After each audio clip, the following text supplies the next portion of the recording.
बदनाम गली की बदनाम औरत।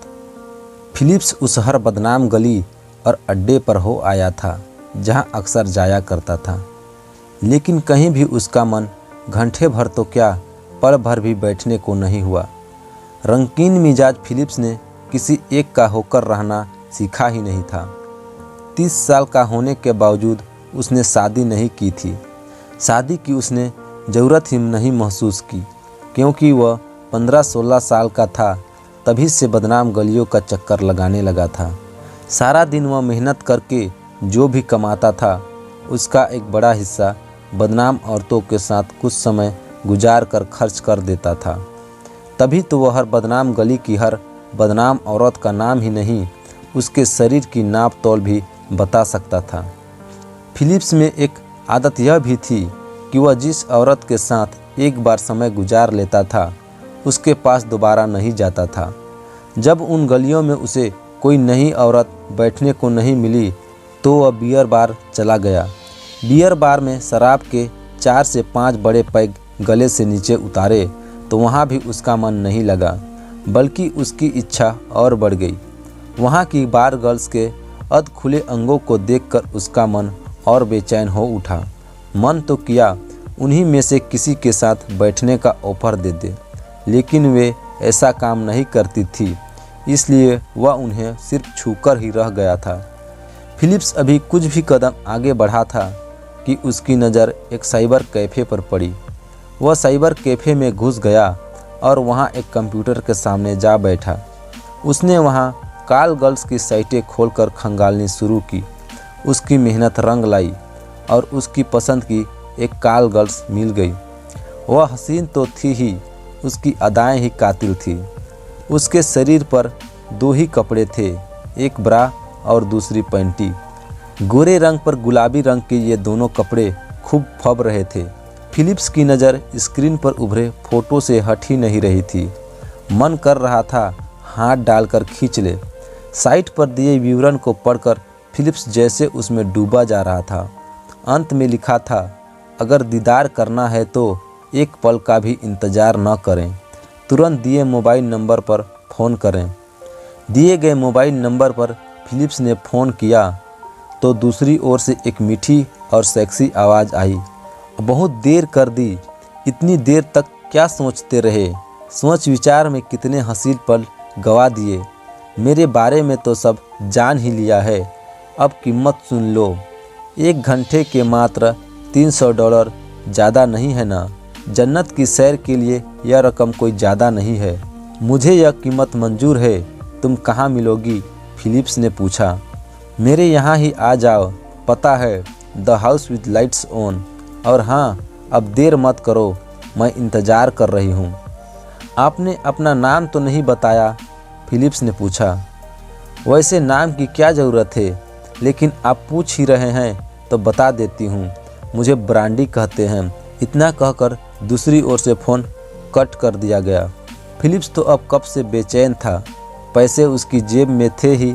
उसने टैक्सी पकड़ी और the house with lights on पहुंच गया। यह शहर से थोड़ा हटकर एक कम रिहायशी इलाके में बनी आलीशान कोठी थी। सड़क पर ज़्यादा भीड़ भाड़ भी नहीं थी। कोठी के नीचे जरूर कुछ नौजवान टहल रहे थे। कोठी नाम के एकदम अनुरूप थी। लाइट हल्की जरूर थी पर जगमगा रही थी। देखकर यही लग रहा था कि यहाँ कभी रात होती ही नहीं। फिलिप्स अंदर घुसते हुए सहमा सा था। वह अंदर पहुँचा तो उसके कानों में मिठास घोलने वाले ये शब्द पड़े। लगता है पेनी लोपे, तुम यहाँ खुश नहीं हो? यही आवाज़ फिलिप्स ने फ़ोन पर सुनी थी। उसने खुली खिड़की से अंदर झाँका। संगमरमर के फर्श पर संगमरमर की काया सी वही एक लड़की बैठी थी। शायद वही पेनी लोपे थी। उसकी बगल में एक औरत और बैठी थी। उसी से फिलिप्स की बात हुई थी। वह ब्रांडी थी।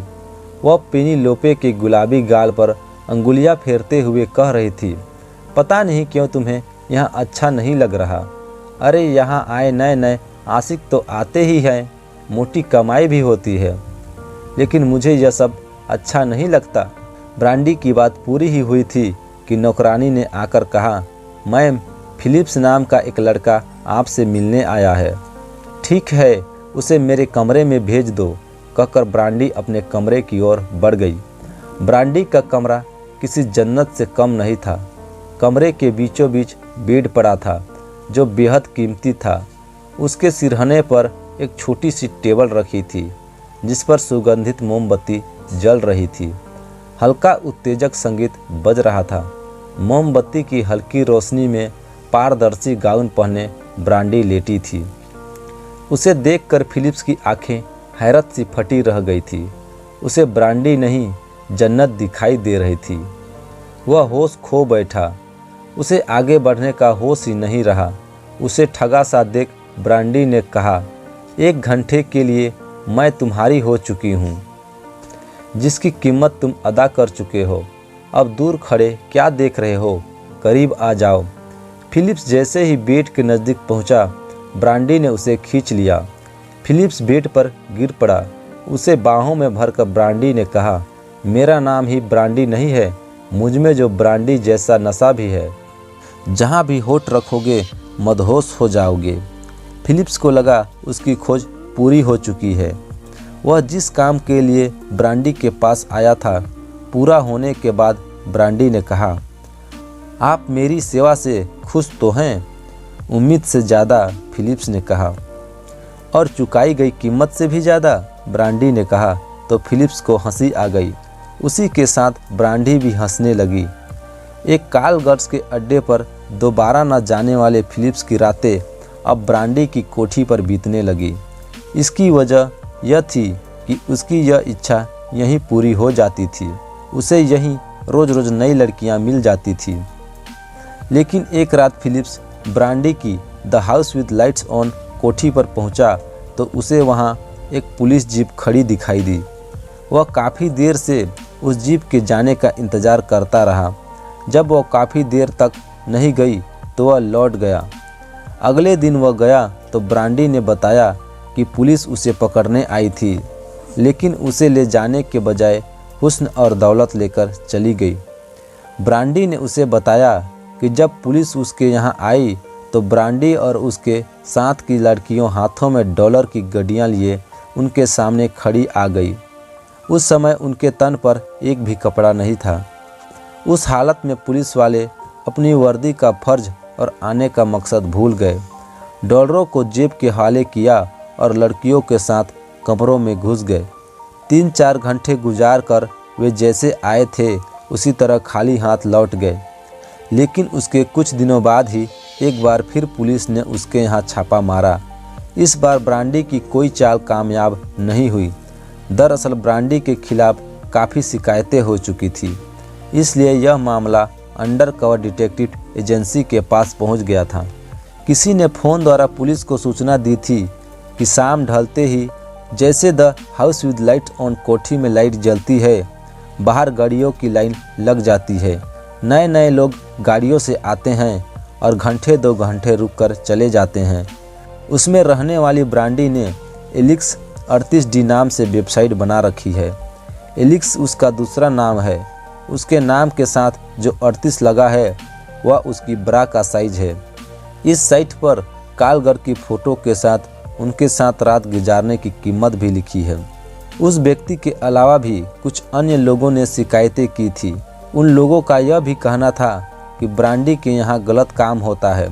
उसके यहाँ तरह तरह के लोग आते हैं। उसकी वजह से उनका जीना दुभर हो गया है।